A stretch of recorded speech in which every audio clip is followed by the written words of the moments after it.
And welcome, everybody. It is Sunday night, July the 19th. Time for the most watched, streamed show on our respective channels.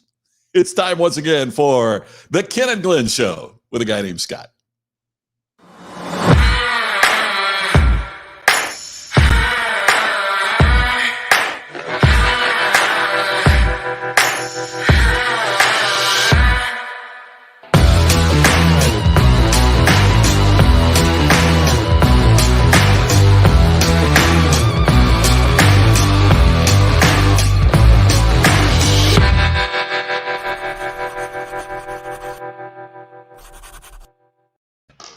And now the two guys I wait all week to talk to, they're the greatest. Please welcome, it's time for Ken and Glenn. And yeah, me, a guy named Scott. Here they are. Dude. You know, I'm ready to call it the Ken, Glenn, and Scott show already. I like it the way it is. Do you really? I really do. Really and truly, if we were to change it, you wouldn't want to change? No. Well, I got to tell you, for goodness sakes. I love it. That was your idea, and I love it. Let's roll with it. It's your so good. introduction the last 2 weeks have been stellar. I was sitting there just glowing. Well, it is. It's the most watched show every Sunday night on my Facebook channel, and I know it is for you guys too. So we're number one in our slot. What ratings? What is the old saying? I may not be much, but I'm the only thing I think about. Yeah. Oh, that one. That is you never heard that? I've never heard that. Oh, That's buddy, great. that one's precious. How are you both? Fantastic. We already have comments. We already have comments. We haven't even achieved anything that was noteworthy. Oh yeah. We have some raving fans. Great people. So I am very, very grateful today. I don't know about you guys, but like for my birthday, I'm still getting happy birthday messages. I don't even know. Between text messages, phone calls, Glenn FaceTimed me a couple of times, which was awesome. On my Facebook page, LinkedIn, way over 500-600. I don't even know. I've lost track. It's insane. I'm very, very grateful today. Did you have a beautiful B-Day? I did. It was awesome. Yeah. And you know what's funny is it's funny how two different people can have. My wife said before bed Friday night, she said, "Sorry for the lame birthday." I'm like, "What? Who? I had a great birthday. What are you talking about?" And she said, "Oh, but I didn't get the." She mistimed the pot roast or something and so we ended up having pizza instead. And I was like, it was perfect. It was great. What are you talking about? So anyway, I thought it was fantastic. She thought it was lame. I don't think that there should ever be an apology that follows pizza. I know, right? I know. I mean, come on. That's good. Pizza is one of the great things in this lifetime. It is. Goodness. I agree. Yeah, I agree. So Scott, I'm how are on you? a diet. Okay. I mentioned that last week. I'm on a diet. And one of the things about the diet is you can't have gluten and you can't have dairy. So did you know, this is one of those things I did not know. You can order a non-dairy, so no cheese, gluten crust pizza from Domino's. Now, Papa John's doesn't deliver it. I couldn't find one on Pizza Hut, but Domino's. And I had a gluten-free, dairy-free pizza the other night. And you know what? It wasn't bad. It wasn't my favorite pizza I'd ever had, but it basically was pepperoni on cardboard. But I mean, it wasn't too bad. So there we go. It's wow. It's good. It's good. You know, I was going to mention too, from what you said, Glenn, isn't it interesting the older that we get? Because when you're a kid, how good the birthday is revolves around the present that you get, right? Did you get what you as wanted? a kid, you're saying? As a kid, yeah. Yes. And Now, yet, the older we get, it's great to hear from people. And it's great to have a day where, like on my birthday, Tammy will say, if we're going to go out to eat, you pick the place. You can go anywhere you want to go. Because there's some places I love to go that's not really her fave, or I am not a big Mexican food fan. And Tammy absolutely loves it. So I know that every time on her birthday, when she picks the place, we're going to a Mexican restaurant. And it's funny. We judge our birthdays now by our relationships and that, as you're saying, Ken. I think that's such a great observation that we judge a birthday by something very different. Well, maybe because as we get older, we tend to esteem things that are long lasting, and relationships outlast things. Yeah. Relationships matter more and more. You mentioned Mexican food. I esteem myself to be a person of tremendous discipline, and yet when it comes to the chips that are brought to the table, I don't have. I'm like a heroin addict. That by the time they come to order the meal, there's no point in ordering. Yes, because my meal has been chips, salsa, and guac. Yeah. And I do like that. I do like that. Oh, as do I. But the problem chips is when I'm done with a Mexican food evening, I've eaten 3 meals. Yep. And I'm in physical pain. That's my telltale sign. If I'm in physical pain, I know that I've had Mexican food to eat. Yep. I'm the same way. The other place where I eat too much. Well, that's a question for you guys. Where do you go where you eat too much? And even though you need to stop, it's so good. And I'm that way at a hibachi restaurant. Oh yeah. When they're cooking it right there in front, and I can't stop. It is so good. I have a theory on that actually. Because we have one. I am not kidding you. It is 4 minutes from my house in the car. Ken, you have a theory? Tell everybody what is your theory, thought about brother? this. Have you ever thought about this? Like, have you ever reheated that hibachi stuff? Like, you're like, oh, I'll just take this to go, take it home.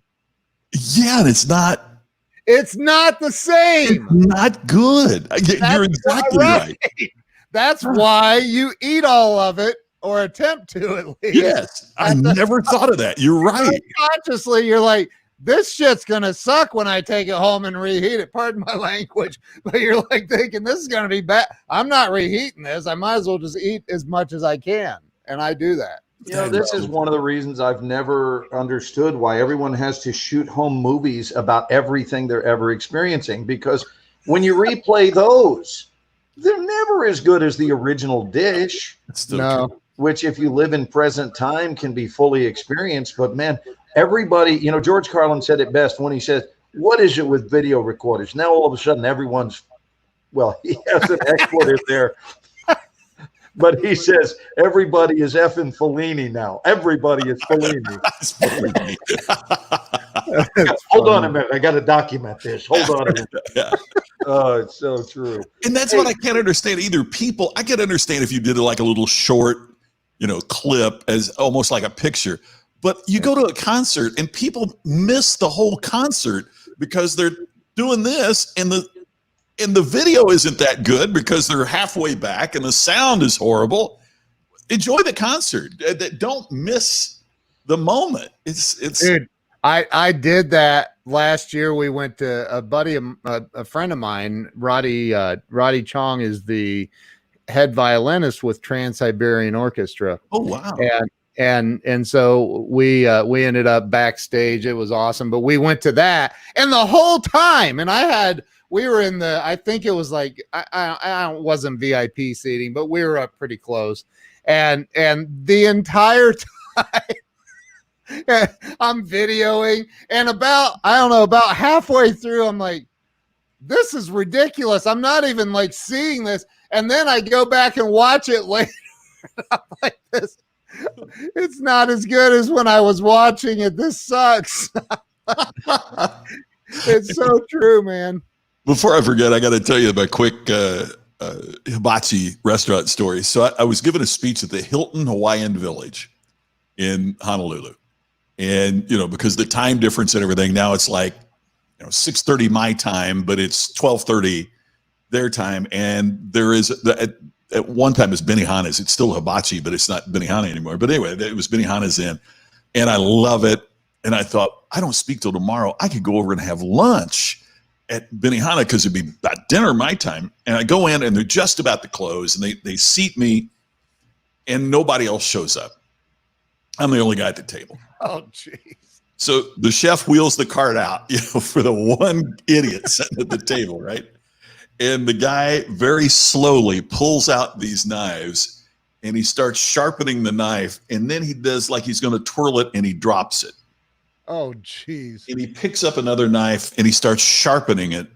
And then he starts twirling it. And then he stops and he looks at me. And I apologize, but it's not funny without the. He said, "Today, my first day." Oh, I'm like scooting back, and it turned out he was the top chef in the restaurant. But I just thought that was the funniest line ever.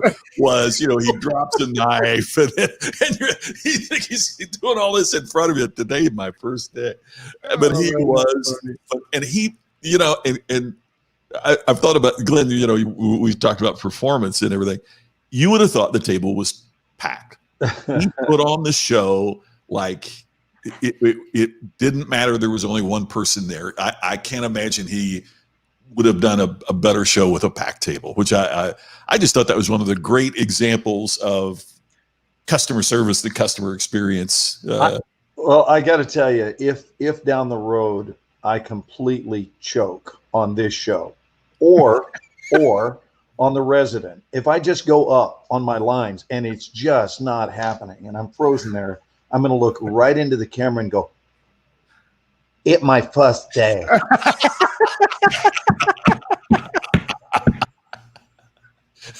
Oh, that's funny. You gave me a whale of a story, brother.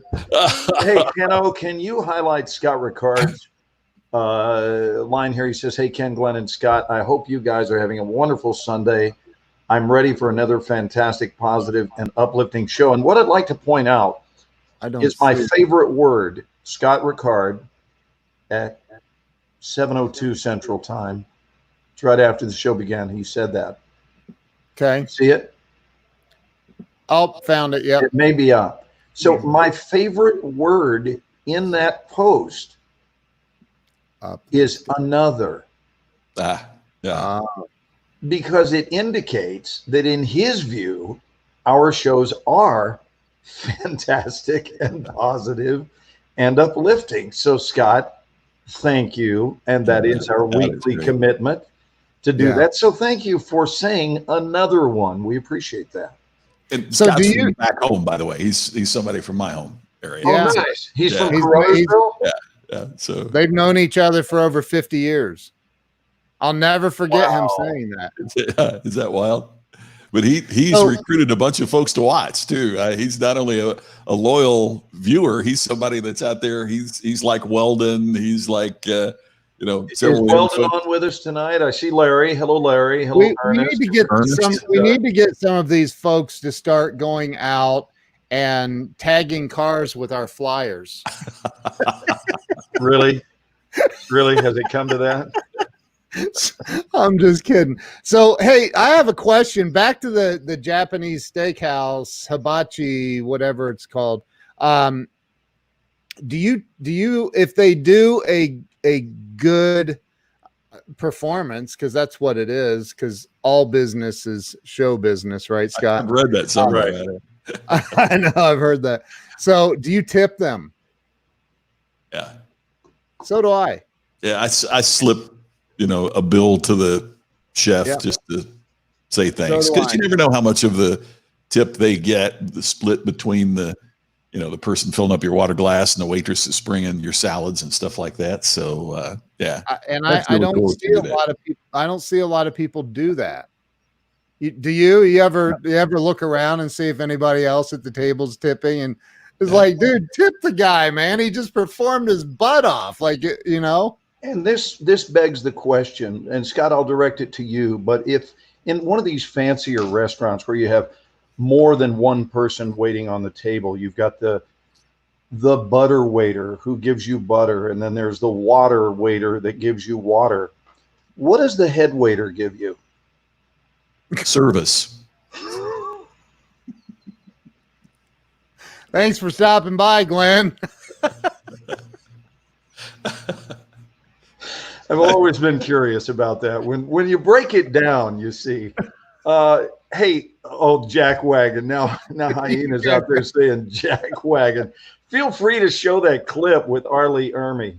Hey, we're on Twitch. Holy cow, that's a Twitch. You can do that. Yeah. Oh, that's so cool. I didn't know we were on Twitch. Go find Arlie Ermy, Ken, while we're wrapping. And Scott, would you bring up what you talked about, and then we can move into tonight's topic gracefully. But before we land on the central topic this evening, peripherally, can we kind of work our way over there by you mentioning what you said about Netflix and the shows that are popular? Will you share that with the audience? Yeah, it would be really interesting to get their feedback too on what they're watching. But there was an article that I was reading this morning, and it was talking about what are the most popular shows on Netflix. A lot of times you see what's the most popular of the new releases on Netflix, but generally, what are people watching?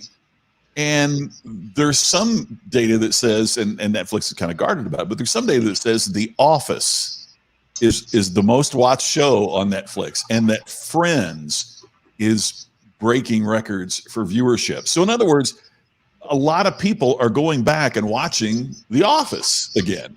And in fact, that's what Tammy and I have been watching. That's part of why it grabbed me. I never really watched The Office when it was new, and we've binged them, and it just I'm curious about that. How many of the people that are viewing it saw it new, or now they have the time and they're catching up with it, or I wonder. Yes, there's our cheers, gentlemen. Soon to be in a store near you. And how do we know where you live? Is there a chance? Guys, that they are, because I know this has been true of 24. Is there a chance that maybe they are circling back and speaking to a whole new generation of viewers who didn't see the show the first time around, and they've heard about it, and we're in such a PC heavy chapter of life that they're hearing about these shows that really didn't have concern one about being PC, and frankly they can't believe it, and they want to go back and see, is that true? Were their shows really this way, and were they popular, and if so, why were they popular? And it turns out The Office is certainly brilliant in terms of its execution. I love their usage of the fourth wall. They routinely what? That's what she said. Oh, that's a recurring line. Oh, yes, and no one says it more than Michael Scott. Yes, that's right.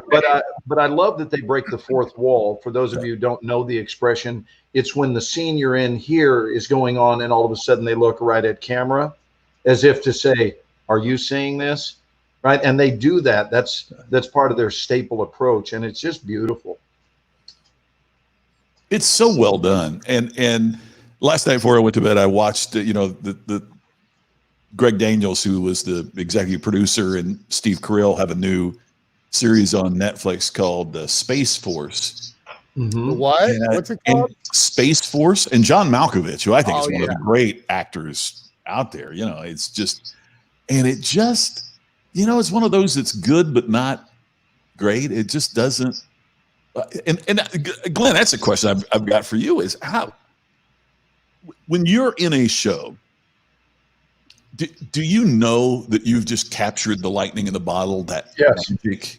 Yes. And notice there was zero thought. Yeah, no thought. Yeah.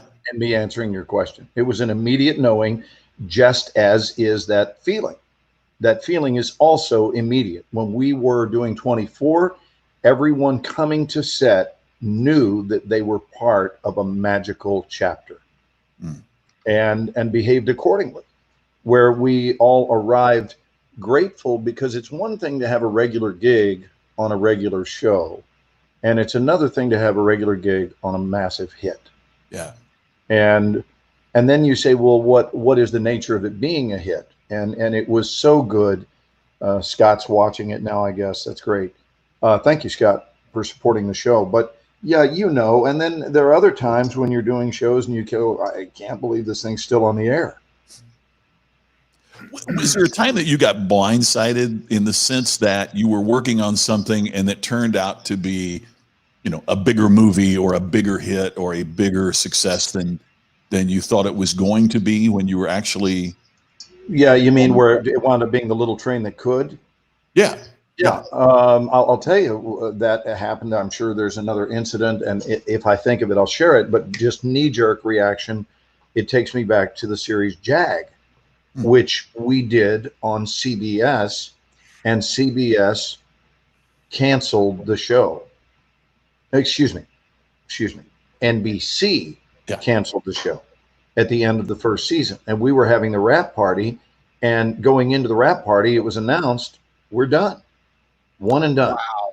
Season's over with.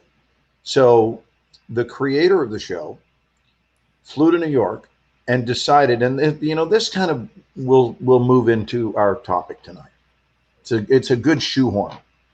So there's something about how willing are you, this is the question, which the creator of the show faced. So he faced the question, how willing are you to let the word no defeat you? So NBC said, no, we're done. And he went, here was his mindset. No, we're done with you. Yeah.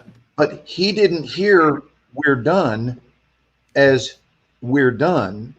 He only heard it as we're done dancing with each other. But ultimately, it's up to us to decide whether or not we're going to interpret that as we're done. So what does he do? Immediately, which is the trademark of a master, he gets on a plane. He hears the news, he gets on a plane. He flies to New York. He says to CBS television, NBC has let us go. We believe we have a hit here. We believe the show is worth cultivating, and we'd like to do it on your network. And 12 years later, wow, the show was still on CBS. A massive runaway hit because the person at the helm was a visionary who saw for the future of the show what NBC did not see for the show. And what most people don't remember is that there was a spinoff from Jag that ended up on NCIS. That's correct. That ended up on CBS instead of NBC.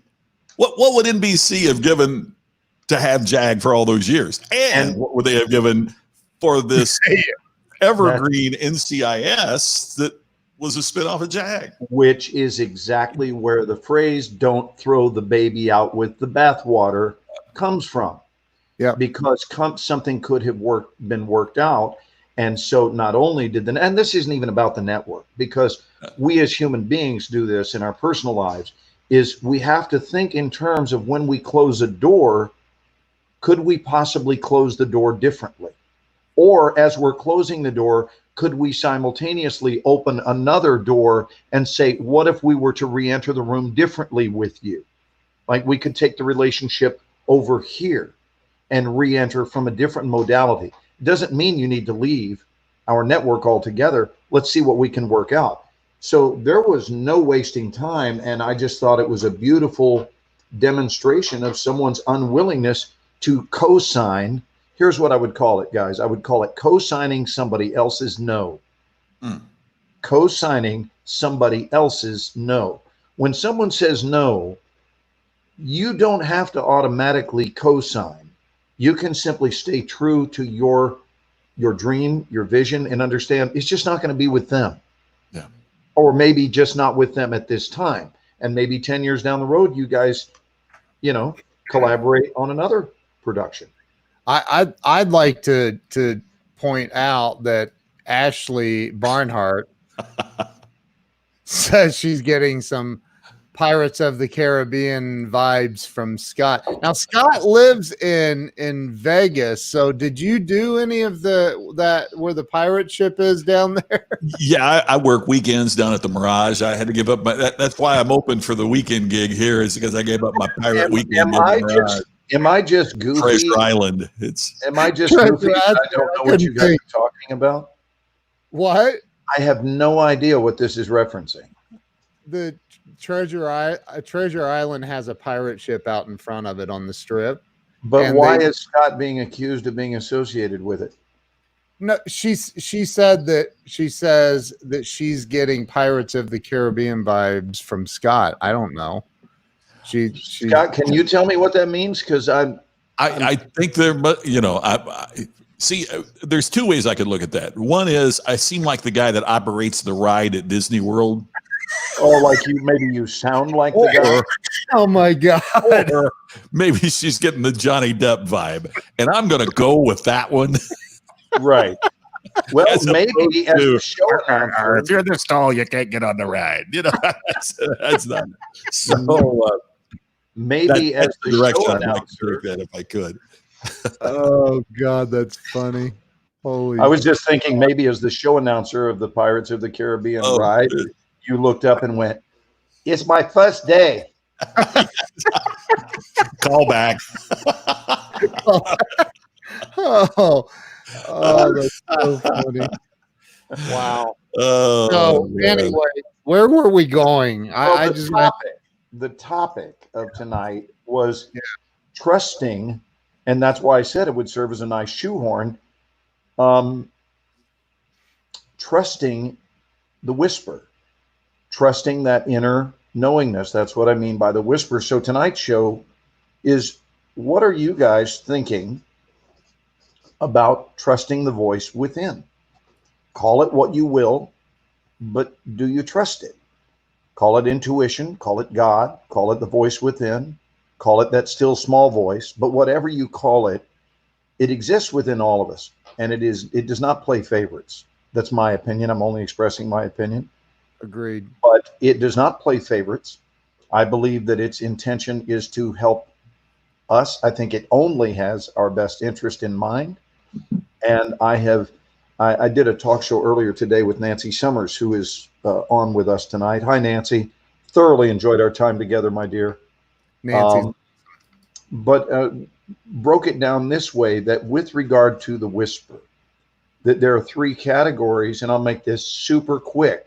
There are those that hear it and ignore it. That's category one.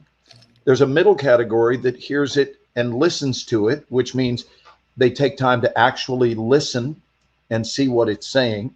So the first, hear and ignore. They turn the other way from it. They know it's speaking, but they don't care. The next group hears it and actually stops to listen. And the third group hears it, listens, and follows it, and follows its wisdom.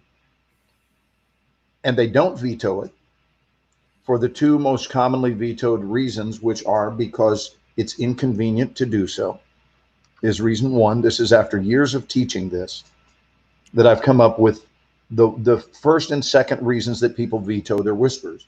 The first one is that it's inconvenient to follow it, whatever it's telling you. It's not convenient. So we're willing to be inconvenienced. We're not willing, rather, to be inconvenienced. And the second reason is it doesn't seem to make sense, which means it's coming in from a nonlinear place. And by God, if I can't make it make sense, it's going to have to make sense. I'm going to have to spell it out to myself. But ABC, if it doesn't come in an ABC format, then I'm not going to pay any attention to it. And so, oh, you found it? You want to go back? Let's go back. Sorry, to that. I did not mean to do that. Keep going. No, that's okay. I don't want to get it in deeper to this and then go to that. So it's easier if we catch it at the top. So go ahead and do it. You sure you want me to now? I am sure. Okay. It's only a temporary derailment. I'll be fine. I'll live through it. I'll live through it. It's cool. I'm following your instruction, I believe. I know. That's why I shut up. Scott was just getting ready to say something. Go ahead, Scott. This is Arlie Ermy. I was going to do a non sequitur. I was going to say, and by the way, that reminds me, I'd like to talk about mashed potatoes before we. Thank you, because that's about how smooth that transition was. Yeah, nice segue. Huh? Speaking of bar, hey Ken, speaking of bar mitzvahs, Hey, I'm writing a letter to NASA. I'll be back. are you going to play this thing or what? Yes. Okay. Here we go. Could switching to Geico really save you 15% or more on car insurance? Does a former drill sergeant make a terrible therapist? And that's why yellow makes me sad, I think. That's interesting. You know what makes me sad? You do! Maybe we should chug on over to Mamby-Pamby land where maybe we can find some self-confidence for you, you jackwagon! Tissue? Cry, baby. Geico. 15 minutes could save you 15% or more. I love the fact that he calls him a crybaby at the end. That is so good. Oh, Glenn had never seen that commercial until just the other night. Yeah, but that actor that's in there, you guys know him most from Full Metal Jacket. It's actually a character actor by the name of R. Lee Ermey. And R. Lee Ermey and I were the sought-after military presences in Hollywood for many, many years, despite the fact that we are 14 years apart and Arlie passed away in 2018. But yeah, I just thought that was, you know what that was, that performance, to use your word, Scott, that was iconic. Yeah, it really was. Where, you know, it'll never be done better than that. Yeah. So you might as well leave it alone, because that's a mic drop moment. So we're just talking about the comedy Whisper. he was in. Do you remember Saving? Good grief. There was a comedy that he was in, and he played that character, but he was the coach, the football coach. And, oh my God. It is seriously, it is Scream. If anybody remember, I am absolutely drawing a blank on that. And the movie kind of got lukewarm reviews, and I absolutely loved it. And it's because of him. And he's just so out there that it's, I didn't see it. oh, Can you IMDb it right now? yeah, Or Google search it and Yeah. let us know what it was? I did not see that. So before I derailed you, Mr. Morshower, I was saying that in playfulness, my love. I know. I'm just, Who loves you, baby? You know it's me. I'm trying to work the whole box thing where it creates eye the illusion. How are our eye lines? Are they good? Well, I can't see because I'm not looking at the computer. I know. But we do have a third person watching. Are they pretty good, Scott? How are our eye oh gosh, lines? you guys are dead. That's spot on. Perfect. Okay. So I know where to find you each Sunday night. Saving Silverman. Saving Silverman. Yeah. Ah. And I'm telling you, it is. So that's yeah, probably it earned Sarah its- Silverman. It earned its rating, and it's only got 5.9 rating on IMDb, but I found it freaking hilarious. So is that Sarah Silverman? No, it's Steve Zahn, Jack Black, Jason Biggs, Amanda Peet. Oh, wow. wow. Neil Diamond Neil Diamond plays himself, but the ending of the movie, Neil Diamond plays a part in and is so stinking cool. That's a guilty pleasure movie. Is that a Netflix option? I don't maybe? know if it is or not. I need to look. Saving Silverman. I'm writing it down. I don't So, think Ken, seen it. where the derailment took place is I was just opening up the can. I had the can opener almost, I was about 3/4 around opening it up. And now let's bring it full circle to what do you guys feel about that voice that exists within you that gives you insight and gives you guidance and gives you hints as to how, I'll call it how to proceed in this next moment, and that is offering you at all times a green light, a yellow light, or a red light. And it has been my observation from years of experience in interacting with it that when we don't abide by its wisdom, we inherit consequences no matter what we choose in life, because that's the nature of life. Yeah. There's no such thing as a consequenceless decision. But when we're getting a big red light from within, where every part of us is saying, and we can't even explain why, it's just, when I want to invite you guys to look at something. Notice that when you violate that warning of, and I'm not talking about something from a book or what someone else told you to do or not do. I'm talking about your opinion of it coming from within. If you get an and you try to apply force, which is what it takes to override an I have not seen that work out well. How about never? I have never seen it work out well to ignore our internalized and so when that's its track record is 0 for however many, if you're batting 0, then why don't we begin to cultivate a more harmonious and synchronistic dance with our internal guidance system? So there's your topic. Wow. You want to read that from Susan? The voice inside has oftentimes given me courage to stand up for myself out loud. Yeah, baby. Love that. Love that. Right. So Yeah. Don Belisario, by the way, who is the creator of JAG and of NCIS and so forth and all of its tributaries. So Don Belisario had a green light and someone else was trying to give him an but it wasn't his So he didn't co-sign that. What he had from within was a whisper that said, this is doable, and it's just not going to be doable with you. And here's the other thing. You don't want to force it anyway, because if someone is giving you I got to tell you, you don't want to try to force their into being an You don't want to do it. If someone is giving you an just understand that's their deal, and you can go to more harmonious places where you can get support for your You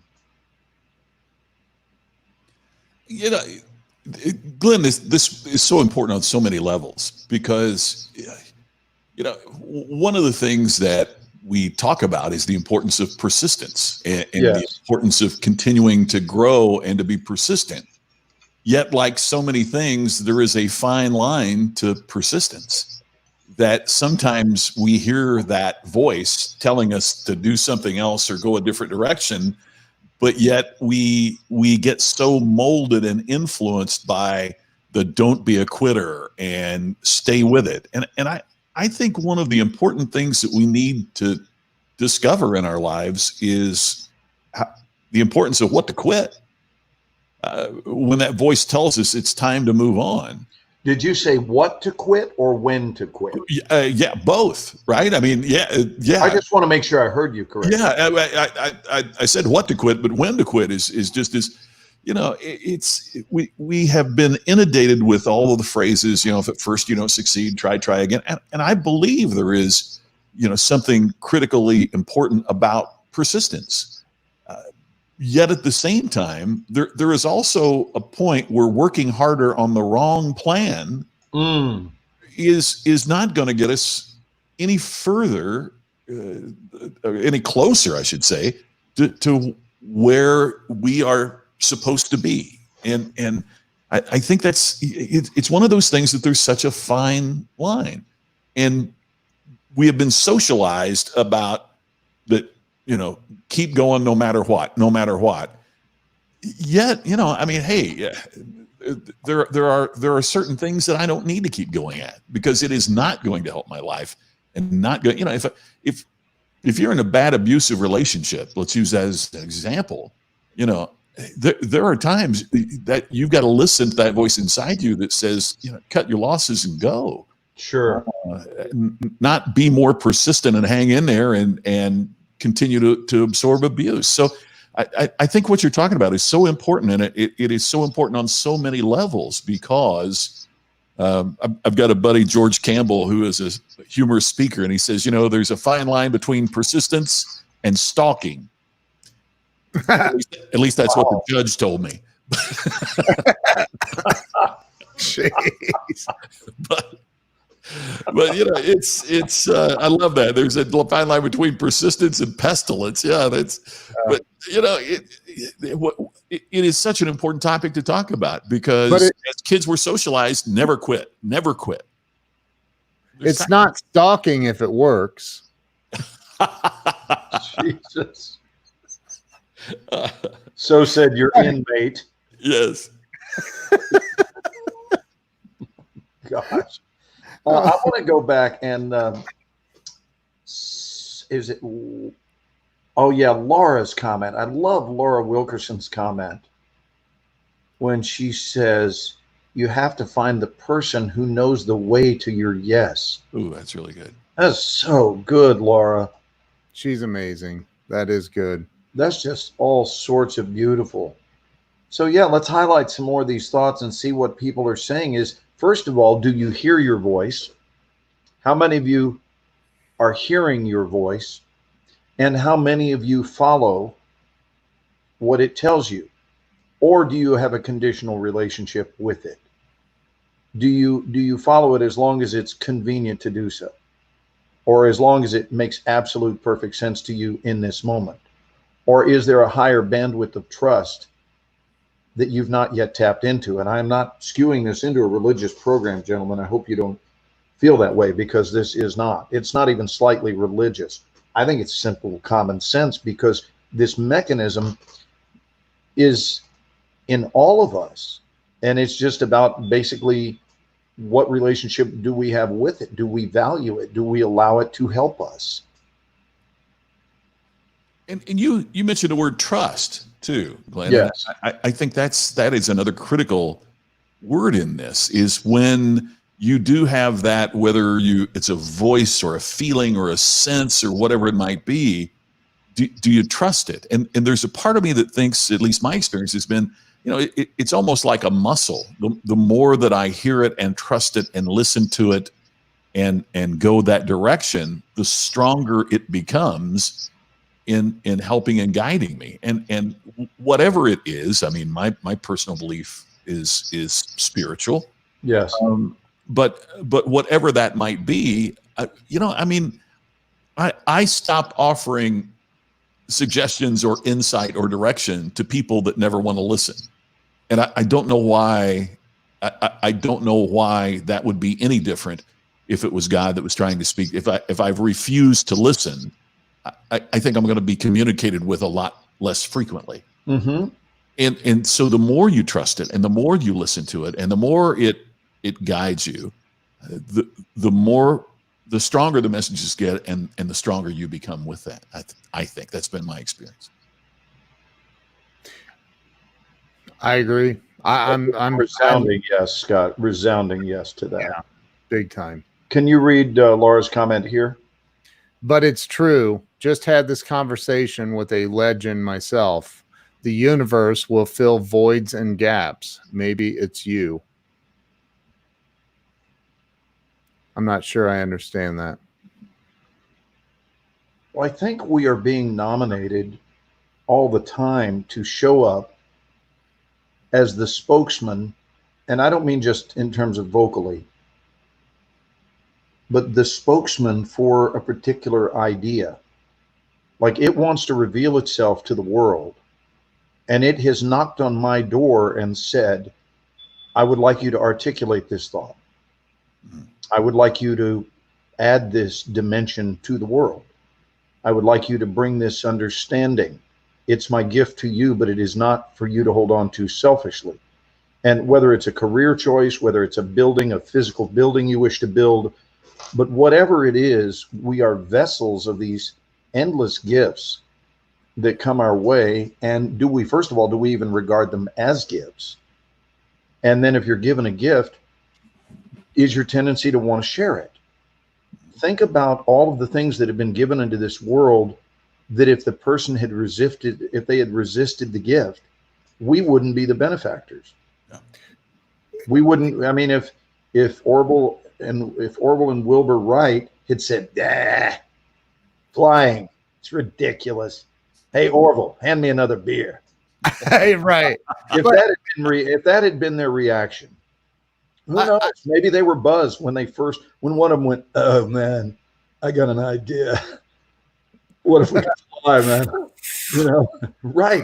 Maybe they were smoking a J. I don't know their story, but maybe they were sitting around and someone went, "Look at that bird, dude. I bet if we built a machine that looked like that, I'll bet we could fly." We could do it too. And what if it got vetoed by the other and just said, "That's a jackwagon's idea." Right. And then they got rid of it. Well, all of a sudden, because of that, you and I are not flying back and forth coast to coast. Here's and I want to use you as an example, Glenn. You know, I've talked about this many times. Like I've said, you know, that's why I meditate every single day of my life. I'm seeking that inner voice. I want to hear it guide me and tell me and point me in the direction I'm supposed to go. And you know, that's one of your stories, and I'm going to ask you to repeat the story. It's an amazing story. It's crazier than anything I've ever heard in my entire flipping life. Really, Ken? What story is that? Well, Glenn, I'm getting to that. So, but it's the most success. Here you are with a 45-year television and movie career, probably one of the best known character actor faces, at least in the world. And nobody knows your name. I'm sorry, dude. It's all right. I get it. Scott probably did though. But anyway, but like, it's because he was a movie reviewer. So, you know, but you, and I've talked about this. What are the most successful people in the world? All right. Get to your story. We know you love me. Go ahead. What? No, this is a blanket statement for everybody that's achieved high levels of anything in life. Oh, okay. Okay. They listen to the inner voice and they act on it immediately without question. Everybody else hears the inner voice. They question the hell out of it. What? You want me to jump out of this tree and do what? No, I'm not, or whatever it is, right? Like, we hear it, but people ignore it. They don't follow it and trust it. So this is an easy thing.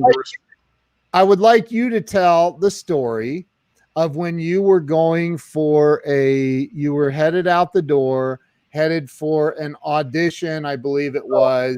And yeah, I know the story. You got one of those God whisper moments, and you acted on it immediately. And action. Okay, I'm going to get to that second, because first I want to mention something about Scott, or it'll go by in the questions. I'm looking over at something that Charles Coachman said, and he said, I believe that Scott was referring, and he teaches me a term I didn't know here. Yeah. He said Scott was referring to assholes, right? Those who seek your advice and then never act on it. I've never heard that term, Charles, so thank you for fattening my arsenal tonight with that one. I'm sure it'll come up in conversation this week. Ken, to make this very brief, this was after years of trusting my inner voice. So this wasn't recently. I have been a voice follower, a whisper follower my whole life, and I don't want to get into a long-winded thing about it. I just want to say that the story he wants to tell you is that I was headed to a callback at the network for a series regular role. And I headed out the door to my car, and I turned around to go back in the house. And Carolyn said to me, did you forget something? And I said, no, I just heard a whisper. Well, she knows how I feel about whispers. And she said, oh, really? What'd you hear? And I said, well, you know, this is a sitcom today, and I need to be funny. And I was doing that my character, one of these guys. And he's one of my favorite people to do whatever. And so I feel very confident. in doing this guy, and I said, but I need to be funny today, and something is telling me that I need to go to the network today with my shoes filled with syrup. And Carolyn didn't even bat an eye. We walked in, and she didn't say, Glenn, are you unwell? We walked into the kitchen, and she said, honey, do you want Aunt Jemima or log cabin? And that was it. There was no judgment whatsoever. We filled my shoes, and I left for my meeting. And I went in front of the producers that day with my shoes filled with maple syrup. And the moment that, my favorite moment, was the moment that I watched the waft as it moved into the room behind me and hit them. And I watched them sniffing and kind of looking at each other, wondering, why are we suddenly trying to suppress our urge to dine at the International House of Pancakes? I don't know what's going on. And certainly they would never assume it's coming from the actor, because what actor walks around smelling like friggin' maple syrup? So there were no questions directed at me, but I did watch as they dealt with it. And I've never felt freer in my life. And I wound up booking the job. And I thought, oh, I'm going to do this again.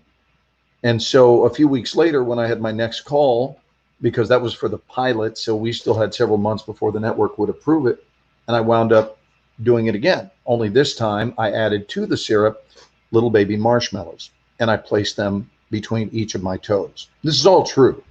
It's not a made-up story. I went into the room in front of producers with syrup in my shoes and little baby marshmallows between each toe. And I'll tell you what's beautiful about it is you're sitting there and you're an adult and you're in a room full of adults and you're sitting there and here's your mindset. I know something you don't know. And it is so empowering. Well, I wound up booking that job. I'll cut to the chase. I wound up booking the record for the agency I was with. The record that had I tied the record at 4, 5 in a row would be the new record. And I wound up getting 5 in a row and tacked on 4 more to that. So when the streak ended, I had booked 9 out of 9. And each time I changed it up. Well, it was on number 5 when I was going to beat the record for the agency that I was with. It never happened in 30 years that an actor had booked 5 jobs in a row. And I'm not being self-congratulatory. I'm talking about listening and trusting your whisper and its infinite wisdom. Even though it was quirky, it was an insane idea, which paid off in spades. And I thought on job number 5, I had used syrup. I had used syrup with marshmallows. I had used syrup with marshmallows and Canadian bacon in my socks. And on job number 5, I went, if it works this well in my shoes, where else might I want to begin placing things? And I went to the grocery store en route to my next audition, and I got myself some Oscar Mayer bologna, and I folded it in half and wedged it right between my butt cheeks. And that's how I walked into the room. And of course, nobody knows. It was my own secret, and it was beautiful. And it had me sitting there with this enviable, mischievous grin. Because I got to tell you, you want to feel lighthearted? Put bologna between your butt cheeks and go hang out with a group of human beings. And realize how high above everything you are floating because, simply put, you don't care.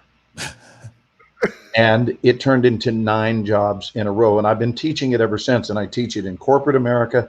Have more fun. Put breakfast cereal in your undershorts and have a smile. Quit taking everything so seriously. So there's your story, Ken.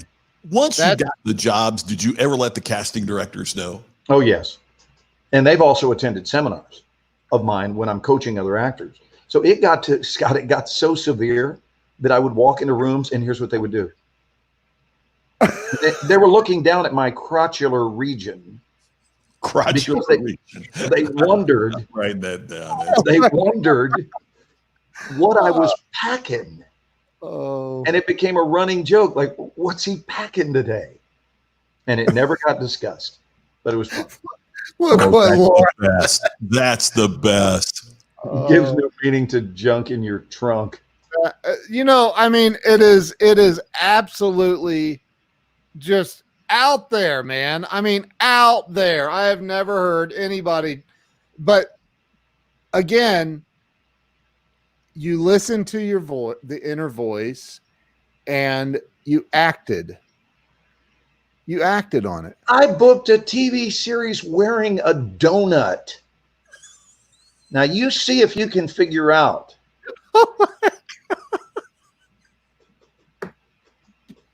See, I didn't even say anything, and you went there. Thank you. He's out of here. Pull his own cord. He's All right. Well, Here's the problem. I was talking about something that seemed to mean so much, and I hope you don't feel like it's been thrown into the gutter. What I would love to say is that these things which seem so far apart, they're really not. Yeah. They're really not. They're actually right next door. I'm also curious about, I wonder how much of that was following the voice, and the other part of it was the confidence that it gave you because you had followed the voice. Yes. You know what I'm saying? I think it was both, and you make a very valid point. It was just trusting that the whisper knows what it wants me to do. And I was not one who was prone to being nervous in meetings. When I did it, my booking record was solid. And then all of a sudden, what does this say? I think Earl Nightingale wrote about baloney in your ass. That's funny. Thank you, Ron, for that insight. Oh, that's hilarious. Ron. Oh my gosh. Hey, Scott. Maybe it was Brian Tracy. I'm not certain, but I'm sorry. It's 7:57. It's 3 minutes gosh. before the hour, where every week At 57 after the hour, it's time that we say, ooh, that's just wrong. So, Ken, what did you see this week that made you go, ooh, that's just wrong? So, Glenn, what did you see this week? Oh, no, Ken, don't do it. I don't have anything. Again, I don't. Ever since we did the Positivity Brothers. Oh. Okay, I got one. Good.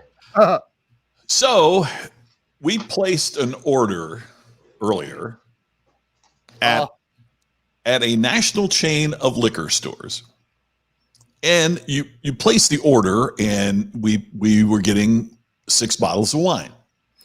And so you place the order, and you can either pick it up in store or you park in a particular spot and they bring it out to your car. Well, I want to be respectful and I want to have contactless delivery and all that. So we place the order online and I get a text that the order is ready. So I start driving to the store, and I'd never picked up wine at the store before. So I call, and the guy says, well, what did it say on the email? I'm asking, do I come in the store to get it, or do you bring it out to me? What did it say on the email? I said, well, I'm not aware of an email. I got a text saying that the order was ready and I could ready for whenever I got to the store. He said, well, you got to do what the email says. Okay. So now I figure I'll get there and I'll park in the parking lot and I'll look up and see what the email tells me to do. As I pull in the parking lot, there is a sign that says, if you scheduled an in-store pickup and you don't want to come in, all you got to do is just go to the parking spot for contactless delivery. Now, first of all, why didn't the guy that worked there tell me that, right? Why is he telling me to look at the email when the sign in the parking lot says, no matter what the email says, we'll bring it out to the car? So I pull in and there's like 6 spots. Okay, I'm in the spot that says number 2.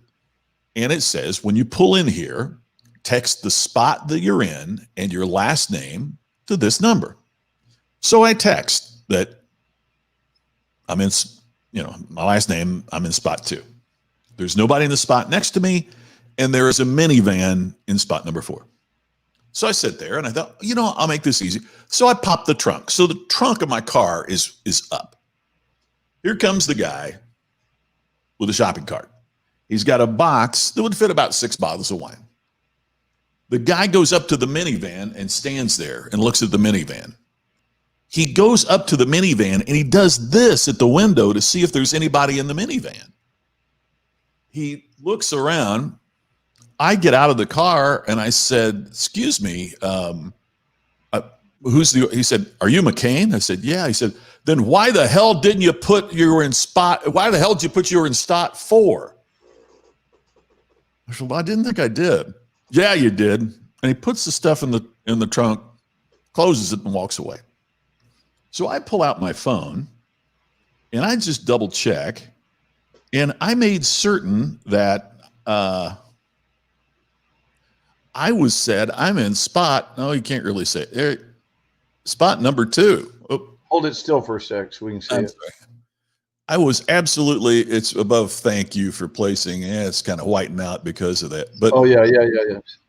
because it's See it. green rather than the dark. But so I text back, please note, I did type spot 2. No response, no nothing. So today I get a text that said, "How do we do?" And I let them know. And since we've been sitting here, they've called twice. But it's the second time at that particular place I have received rude service. And that's just wrong, because in today's world, customers are so valuable. I mean, even if I was in the wrong spot, couldn't he have said, "Oh gosh, no problem at all, happens all the time"? And even if somebody said the customer is always right, that's not true, but the customer is always the customer, and you treat them that way. And look, it's not a big deal, but in a sense, yeah, thank you for your wonderful service. Yeah, exactly, Charles. At the end of the day, we all want to be treated with respect, and customers need to be treated in a nice way. It just wasn't nice. And I think that's just wrong when you're spending money with somebody to at least not be treated nicely. Doesn't take much. I don't do well with tolerating that. I typically call that behavior out on the spot. Like I just do. I was, you know what? I probably should. Not probably. I should have. You're exactly right, Ken. I was shocked. I mean, I was just sure. What? It just, and yeah, the guy probably was having a bad day, but there's, that's not my problem. And by the way, I want to say something about it is a matter of choice. Do you know who has some of the highest customer satisfaction ratings of any business on the planet? The Bureau of Motor Vehicles in Indiana. Because they changed the incentive structure that you're paid in part based upon the customer satisfaction scores that you have. When I lived in Indiana, 7 minutes was the longest I think I was ever in a licensed branch. And what that proves to me is not only that it's great management that then Governor Mitch Daniels started. What it proves to me is this: they could do it if they wanted to. And in every state, they could do it if they really decided it's what they wanted to do, that they wanted to serve people, that it wasn't just a political appointment, that it was going to be treated like any other retail place that dealt with customers, because isn't that what a taxpayer is? So that's the kind of thing. And you're exactly right. It does sound like the DMV in so many states, and the Indiana proves it's just because they don't want to. If they really wanted to and were committed to do it, they could. Then they would properly incentivize their employees. Absolutely. And hire employees not based on how they voted, as it happens in many states, but hire employees based on a commitment to serve. Well, I certainly don't want to overlook Colleen's summation from the highest spiritual place available to us. She thinks that maybe the guy was just a jackwagon. And, that may just sum it all up. That's it. So I have one, and man, I didn't know what I was going to share. And then Ken, you said that you call him out on it. So mine was from years ago, and my son to this day feels like it was one of the coolest moments of his young life that left a real mark. I saw a meter maid giving out a ticket, and I turned to my son, and there are those of you that will have an adversarial opinion about this, and that's okay. But I've always been known to want to have a good time. and my son at the time, I think, was 12. And I said, "Hey, Greg," I said, "You want to have a little fun before we head off on our day? You want to start it with a laugh?" And he said, "Sure." I said, "Let's go over and have a little fun with this meter maid." So the meter maid was just it, and it was a guy, it was a dude, and he was just placing the ticket, and it was a no parking zone in Los Angeles on Magnolia Boulevard. You could not park between 12 and 2 p.m. on Thursdays. That was, I remember, because I was on Magnolia all the time because we lived on Magnolia. And so I went and I was looking right at him as he was putting the ticket under the windshield wiper. And I said, "What do you think you're doing?" Now, of course, I've always had that kind of authoritative cop look. There was no beard, clean shaven, short hair. I said, "What do you think you're doing?" And he looked up at me and he said, "I'm giving you a ticket." And I said, "No, you're not." And he goes, "Yes, you are." "Yes, I am," rather. He said, "Yes, I am." I said, "Why are you giving me a ticket?" And he said, "Because you're parked between 12 and 2 p.m. And I said, "So let me get this understood. You're giving out a ticket because this vehicle is parked here between 12 and 2. And what I'd like to have you notice is if you'll turn around, there's another vehicle right behind it that is also parked between 12 and 2. And that other vehicle was his." And I told him, I said, "How is it that you're above the law and you can park where you're not supposed to park so that you can cite others for doing what you're doing? In life, I call that a bad example." I said, "Why don't you give some thought to parking on the side of the street or on the other side of this street and then cite others for what you esteem to be wrong?" And clearly, this guy did not know what to say. He said, "Sir, you're getting a ticket." And I said, again, "No, I'm not." He said, "I've already written it."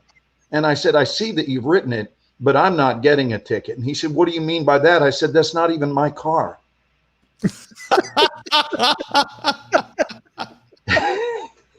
He looked at me and he said, "Then why do you care?" I said, "Because I think what you're doing is fundamentally wrong. That's why."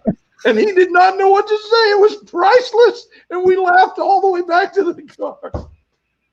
Oh my God. He kept wanting to tell me, "Oh, he was going to give me a ticket." My God. Remember that? "I'm giving you a ticket." What? It reminds me. Remember the Pink Panther? Clouseau says to the guy behind the at the hotel. He says, "Does your dog bite?" And the guy goes, "9." Peter Sellers reaches down and the dog takes his hand off. I mean, he just rips his hand to shreds. And Clouseau says, "I thought you said your dog did not bite." He says, "That is not my dog." Right. I had never seen it. I did not see that Peter Sellers movie. I love But it. it is the same line of humor. And I'm even thinking that that's probably what he was thinking as I walked off laughing with my son. He was probably going, "Well, that's just wrong. That's just wrong. That is so good. What you did to me was just wrong." Somewhere tonight on Facebook, he's live streaming saying, "So this guy came up to me. I'm just writing a ticket, doing my job." You know. Wow. Yeah, I mean, I can bring up examples of customer service that I go to Chipotle almost every single day.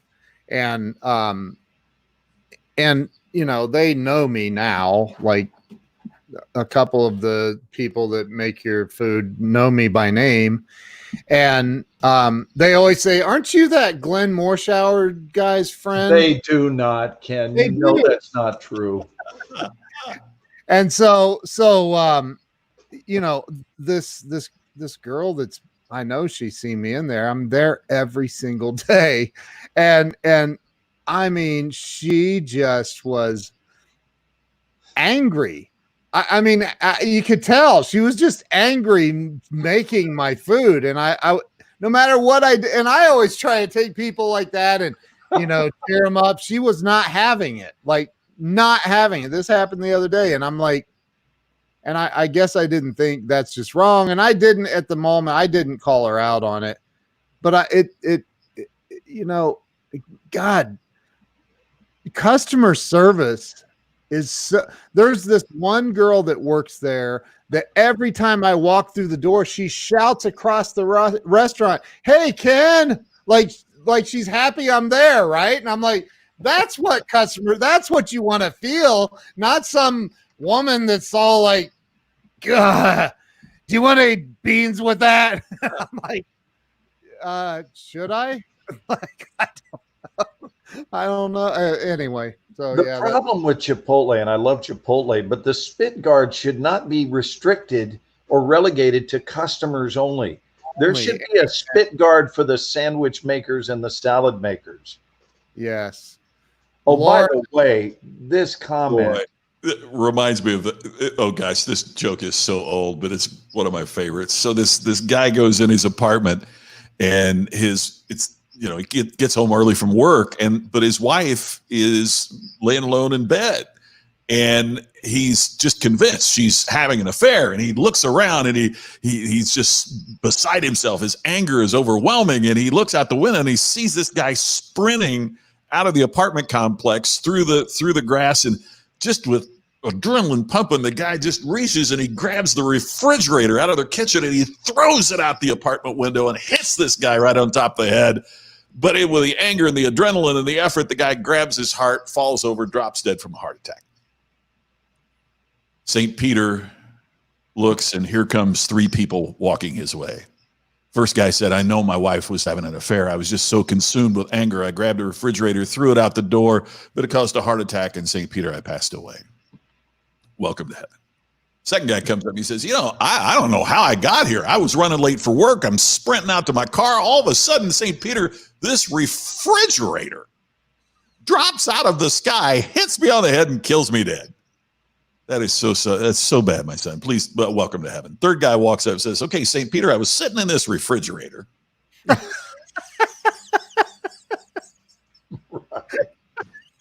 Power of threes, baby. Power of threes. The rule of threes. That is such a bad joke, but that's an I old. love it. It's an old one, and it never ceases to please.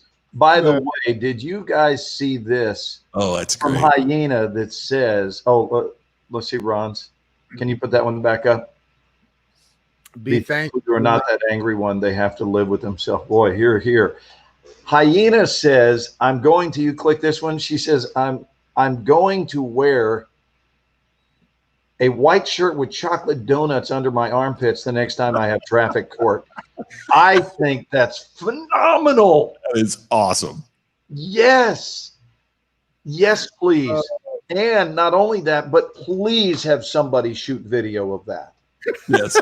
Just We'll show it. disgustingly dark brown armpit stains.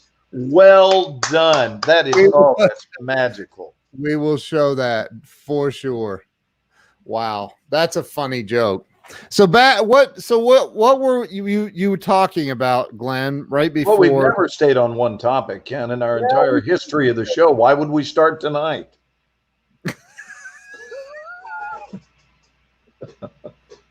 True or not true? Have we ever opened and said, and tonight's topic is? No, we've not. We've never had Scott open and say, it's Sunday, July 19th, and tonight's topic. Maybe we should try that. We should. I don't know. I think people enjoy the randomness. Yes. Drop a 1 if you enjoy the randomness. That's Ken's line. Drop a 1. I can't go to the toilet anymore without having you there by my side going, drop a 1. Just drop a 1. And I'm going, but I need to do more, Ken. Drop a 2 if you need to do more. Yes.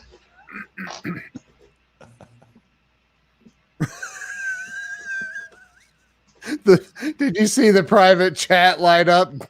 What? What did it say? Oh, it's look at the private chat tab. Oh, okay.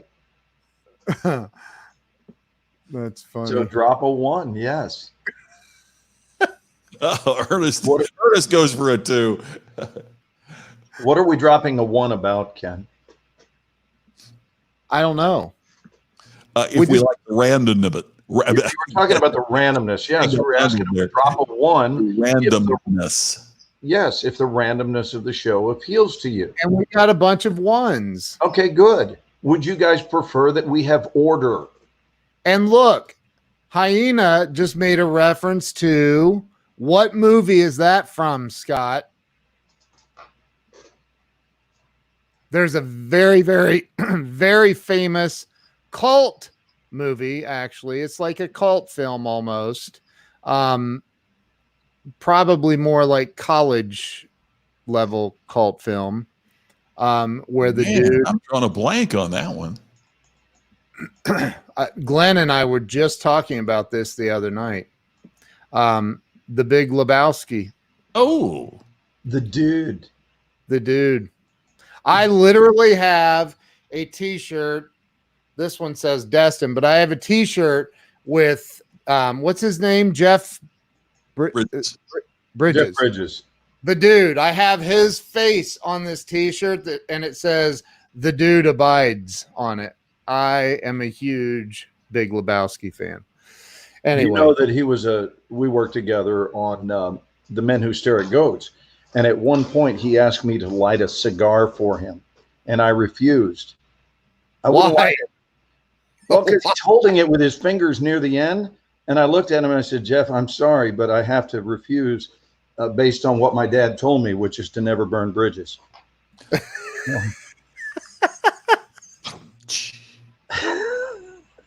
Was he in The Men Who Stared at Goats? Yes, he was. He would be pleased to notice how much you didn't notice him in the film. I haven't seen it. I'm writing it down. It's a movie I need to see. Well, whatever you spend on it, I'll refund your money.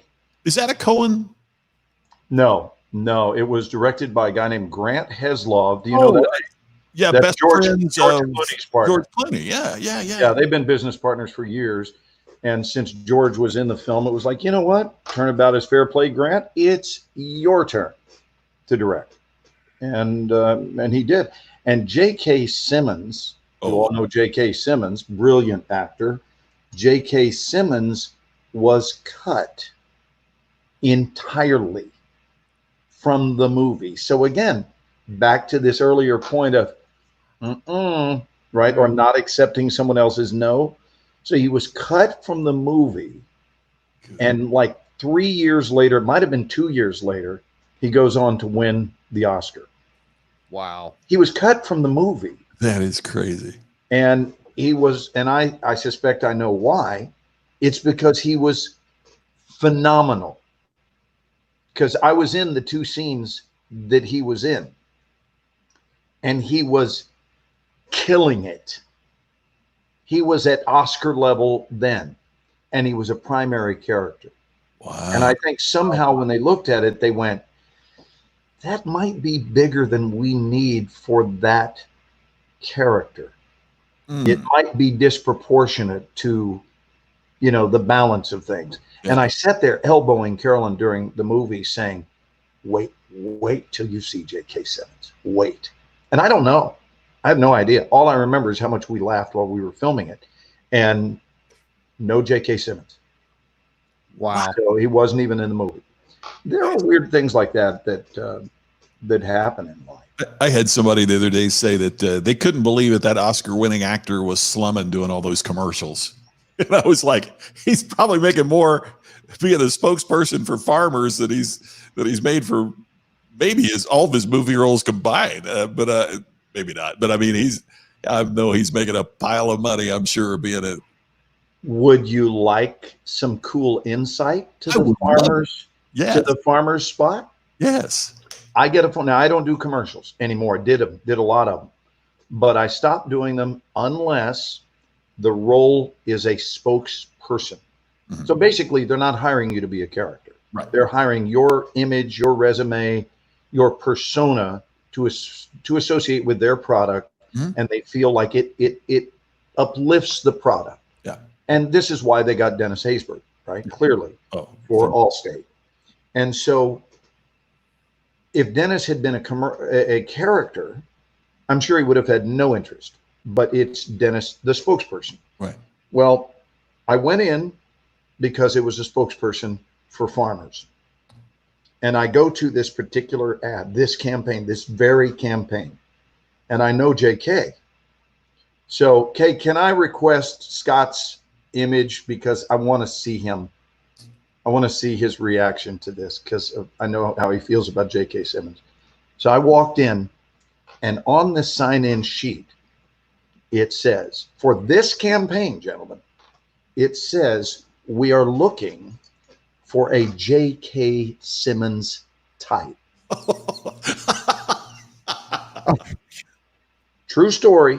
I pull out my cell phone right after I've signed in, and I call. Let me reenact this moment. I call JK, and I said, JK, I'm down on La Brea right now at a commercial callback, and they have requested a J.K. Simmons type. And while I recognize that you and I are approximately the same age and both red around the temples and bald, I can't help but feel that you're more of a J.K. Simmons type than I am. This is a true story. And J.K. said, you're serious? I said, I'm looking at your name on the sign-in sheet. If you still do commercials, you might want to call your people. And that phone call is why you see those ads today. No kidding. That is Wow. a true story. I called JK instead of trying to book the ad myself. I thought, hey, man, and here's why I did it. If there was a sign-in sheet that said we are looking for a Glenn Morshower type, Yeah. I would hope that one of my buds would call me and say, dude, I don't know if you're interested, but there's a commercial company right now that's doing a series of national ads that is requesting a Glenn Morshower type. And at least let me know about it. Yeah. So I don't know if I'd have booked it or not, but honestly, it thrilled me to no end that I knew I was the one who had preemptively and proactively made the phone call to tell, JK that they were doing this thing. And son of a gun, he went down there and he made a deal with them. Wow. So incredible. That Pretty is cool. incredible. And I mean, Wow. holy cow, how many millions of dollars has he made Yeah. through that? Now, That's- did I tell you what he gave me for doing that? no. Nothing.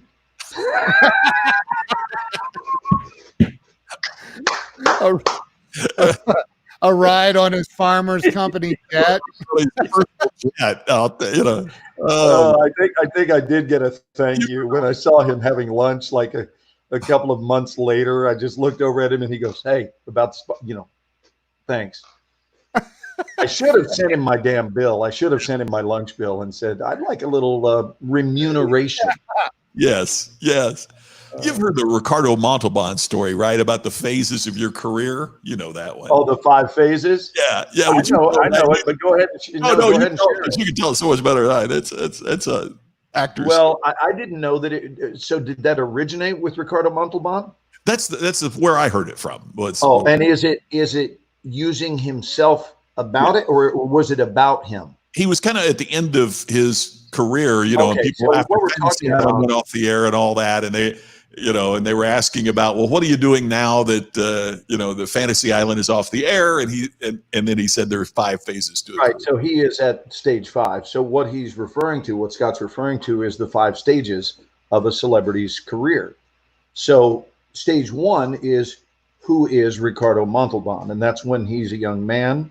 And the only people that know of him are his family and friends. No one knows in the world of his talents yet. So that is stage 1. Who is Ricardo Montalban? The next stage is get me Ricardo Montalban. And that's why you've made a little progress and people are liking what you're doing. So they want you in their projects. Then it's get me a Ricardo Montalban lookalike is level 3. So they can't really afford you, but they love you. So they want to get someone like you that is more affordable. That's level 3. Level 4 is get me a young Ricardo Montalban. And then level 5, of course, comes full circle to who is Ricardo Montalban. Is that the 5 you were talking about, Scott? Exactly it. That's it. And that's just really true. There are times when Tim Conway, for example, later in his life, Tim Conway could walk down the street and many people would know him and many people wouldn't have a clue. Huh? There were multiple generations who, by the end of his career, wouldn't have a clue that they just walked by the great Tim Conway. So he, like all celebs, gets to the end of his dance, and there are only a few living that still remember what your contribution was. That's why if you're looking to be a difference maker, you better be making it in the hearts of the people who are around you right now. Yep. So true. That's cool. I didn't know it was linked to Ricardo Montalban. I got another showbiz question for you, Glenn. Is there a role that you thought you had in the bag when you walked out and that you didn't get and were surprised? And is there also an audition where you walked out thinking, oh man, I wish I could do that again. I know I didn't get it. And then you get the call and you got it. Well,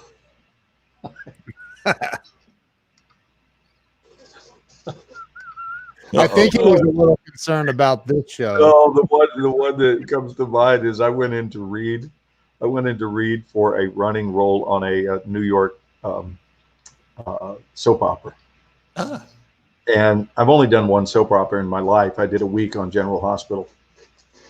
And anyway, so I went in to read, and this was something, it was an idiotic moment in my career. But I didn't like the script. So I went in and made up my own. Oh my God. Completely. Like I thought this is terrible. And I thought, and I am the answer to your terrible script. Oh, So God. I felt so good about the fact that somehow I had managed to turn this soap opera into something that felt real. And, you know, I was trying to turn Days of Our Lives or whatever it was, As the World Turns. I was trying to turn it into friggin' 24, you know, like something really meaningful and connected and powerful and all of that. And we got the phone call that said, we will never see your client again. Oh, Please tell him to leave the writing up to us. And he said, what did you do in there? And I said, I rewrote the whole friggin' script is what I did. oh my God. That's great. Clearly I did it thinking, man, I got this in the bag. Hey. Clearly I thought, man, I'll show these folks. Oh my God. I don't know, man. I don't know. It's all Uh, craziness, and here we are. That's funny, dude. What about the other way where you didn't think you were going to get it and you got it? Oh, I've had many of those, but you know, you just never know, and that's why you should never base it on your feelings. You should just go in and did you do what you intended to do? Because sometimes it works to your advantage, and sometimes it doesn't, and sometimes you are certain you'll get it. And do you guys remember the show called Resurrection that was on the air a couple of years ago? Hmm. Yeah, it was like 3 years ago. Well, Kurtwood Smith, who was in our studio this week, Kurtwood Smith was a series regular on that show. And the role of his younger brother, who was the sheriff in town, takes place in rural America, and I got the call.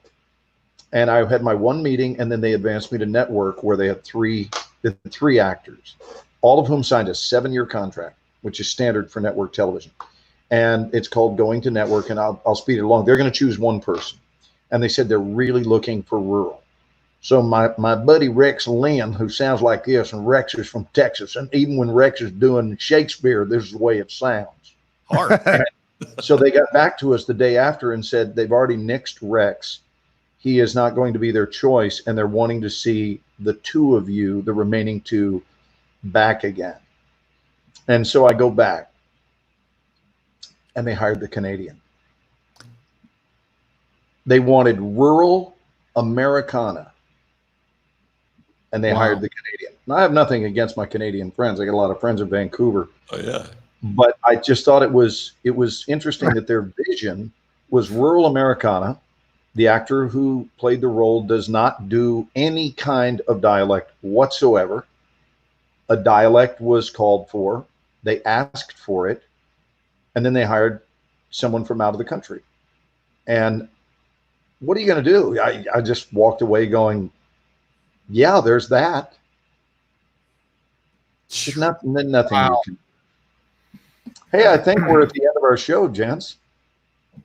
We are. May I say, Glenn, ooh, that casting's just wrong. Yeah. Well, you know, they lasted 2 years, and I'm grateful that they enjoyed it. But that was one of those that hurt, because you do think, just like, you know, fishermen don't feel the same way when a perch gets off the line that they do when a blue marlin gets off the line. You bet. It just doesn't feel the same way career-wise. Sure. And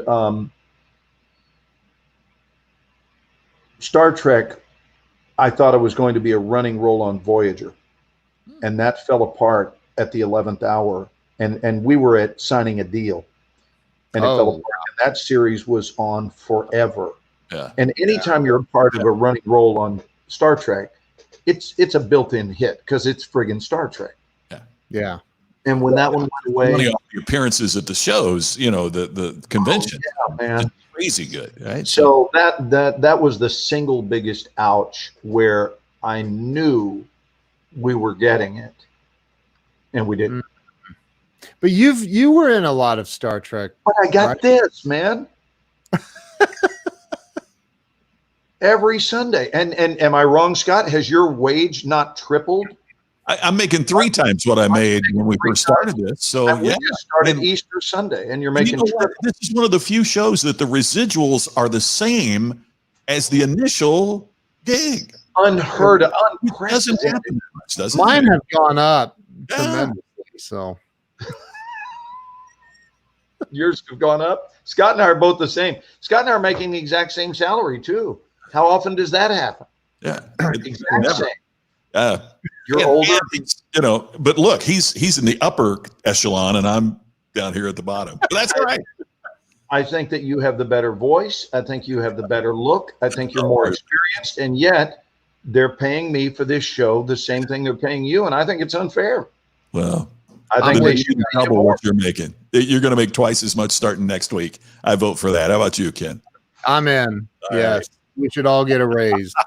Take us out, Scotto. Thanks again, everybody. We will be back again next Sunday night, same time, right here. And we appreciate you watching. We'll see you next weekend with the next edition of the Ken and Glenn Show with a guy named Scott. See ya. Thank you guys. Thanks, guys.